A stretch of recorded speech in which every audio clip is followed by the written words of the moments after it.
Hare Krishna.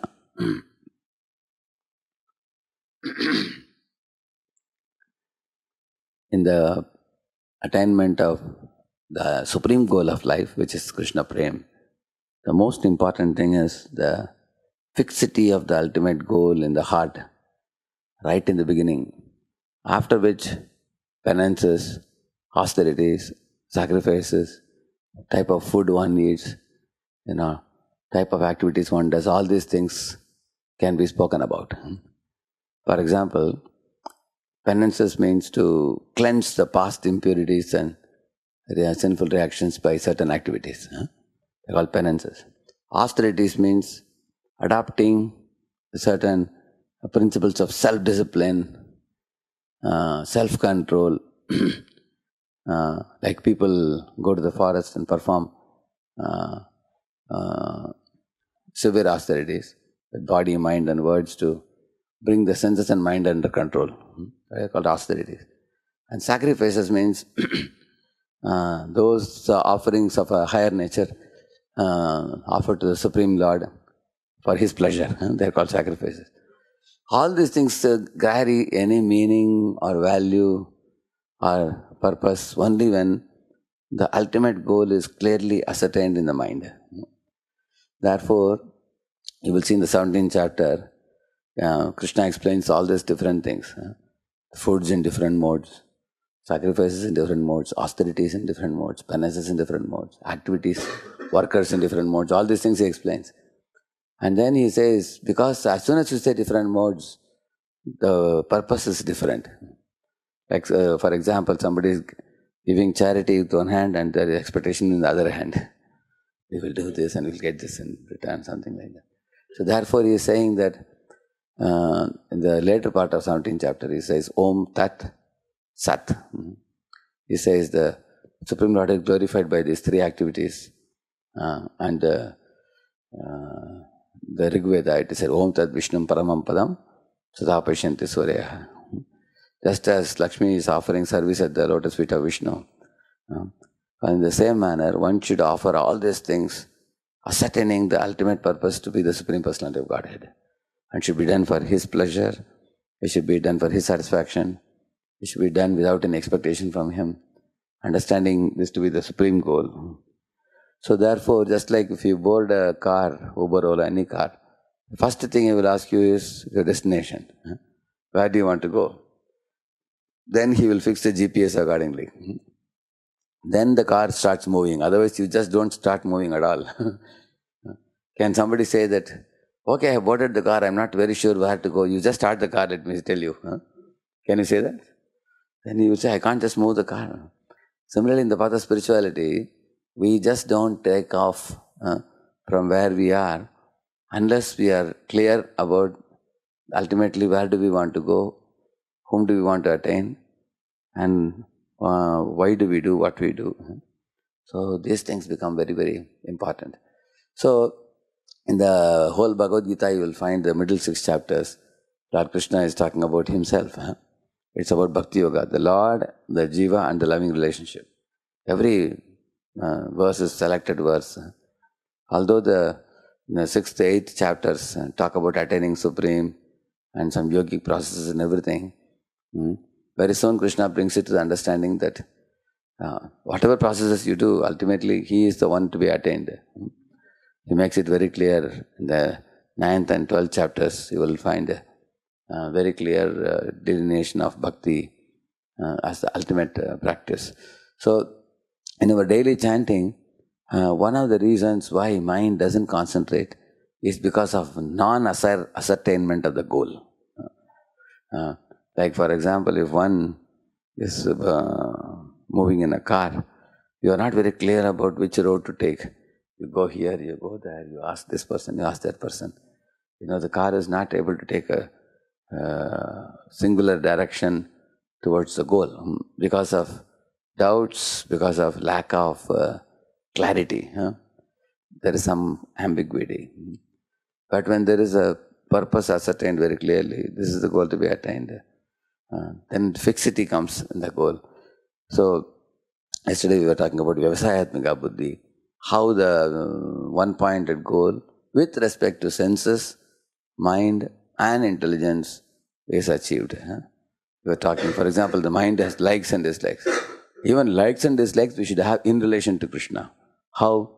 For example, it's better for us to cultivate liking for chanting, cultivate a liking for worshipping the deity, cultivate a liking for reading Bhagavad Gita. Somebody may say, but I don't like. No, you can't say that. It is good for the soul. It is good for the progress of the soul. Just like how many students like to study. Most students want to play. But it is good for you to develop a taste for studying. Somebody may say, no, I don't like to go to college. No, it's good for you to go to college. Because if you go and sit in the class, it's good for you to learn from the teacher and then later on go to the library and study the books. Somebody says, I don't feel like going to library, I feel like going for eating out. No, go to library, study. Just as, again, even though you may not be liking it, still you do it in the same manner. The like should be directed towards Krishna. It's good for us to develop a liking for chanting, develop a liking for reading spiritual books, develop a liking for waking up in the morning. Similarly, how to connect a dislike in relation to Krishna. We should dislike activities which Krishna tells us to give up. Like Krishna says, you don't do these things and don't break the regulative principles. So avoid this, avoid that. He says. So because Krishna has told, even though my mind may like it, I will develop a dislike for them. Something looks attractive, but Krishna says it's not good for me, so I will give it up. No matter how pleasurable it is, I will give it up. Something is, no matter how painful it is, waking up in the morning, I will still wake up in the morning. Whatever Krishna likes, I will accept it. Whatever Krishna tells me to give up, I will give it up. So in this way, then the mind has likes and dislikes, but it becomes oriented towards Krishna if you obey. In the same manner, mind has experiences. Mind has worries about the past. Mind has fears about the future. Now what to worry? How can we worry in relation to Krishna? We should worry. Hari Hari Vifale Janam Gavana. That worry we should have. Isn't it? And what fear we should have? We should have fear that, I should not fall prey to Maya. So in this way, worry and fears also can be connected to Krishna. Joys and sorrows should be connected to Krishna also. What is a joy? I got association of devotees. I get prasadam to eat. I get daily classes. I get daily morning program. These are the joys. What are the sorrows of a devotee? Unfortunately, I got placed in a job where I have no devotee association. So in this way, devotee can connect joys, sorrows, lamentations, fears, worries, everything in relation to Krishna. Then that means your mind is one-pointed in Krishna. Similarly, and the functions of the intelligence is to analyze, compare, contrast, evaluate. So do everything in relation to Krishna. In this way, the senses, we know how Ambarish Maharaj engaged. So he was one-pointed in Krishna with his senses. So with senses, with mind, with everything directed towards Krishna. But all these things, while directing it, the ultimate goal should be very clear. Goal is Krishna and Krishna, devotion to Krishna. That's the ultimate goal. Then by gradually making our senses, mind and intelligence one-pointed like this, it doesn't happen overnight. It happens over a period of time. Then the chanting of the holy name will be a very fruitful exercise with cleansing of the mind, calming of the senses and mind and focus of the intelligence. And that purification will produce more and more clarity and fixity and joy in the path of spiritual life in chanting. Therefore, the 17th chapter of the Gita very nicely explains that every one of the activity that we do in human body, one has to know what is in sattvas, rajas and tamas, and how to gradually get rid of the rajasic and tamasic mode of sacrifice, austerity, food, penances and all these things.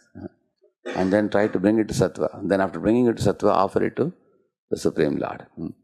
So, the morning program instituted for us, epitomized by the chanting of the holy name, this is oriented towards bringing us to sattva guna, and in sattva offer all the offerings to the Supreme Lord in a one-pointed way. So, this is the reason why devotees progress very swiftly with clear understanding. And not progressing swiftly is due to lack of clarity. So the reading of the scriptures is done to increase the clarity of understanding and discrimination and focus on what ultimate goal are we trying to attain. So the chanting of the holy name, whom am I offering to? Whom am I calling? What am I asking? So these things become clear not only by study of scriptures. One hand we study the scriptures, other hand we practice and we observe our own life, our mind, our mood, our attitudes, our motivations. These things should be observed and we have to go on purifying them. So that one day that state will be attained. Vyavasaya atmika buddhir yakeha purnandana bhaujaka hi anantascha buddhayo abhyavasayinam. Harinam Prabhu ki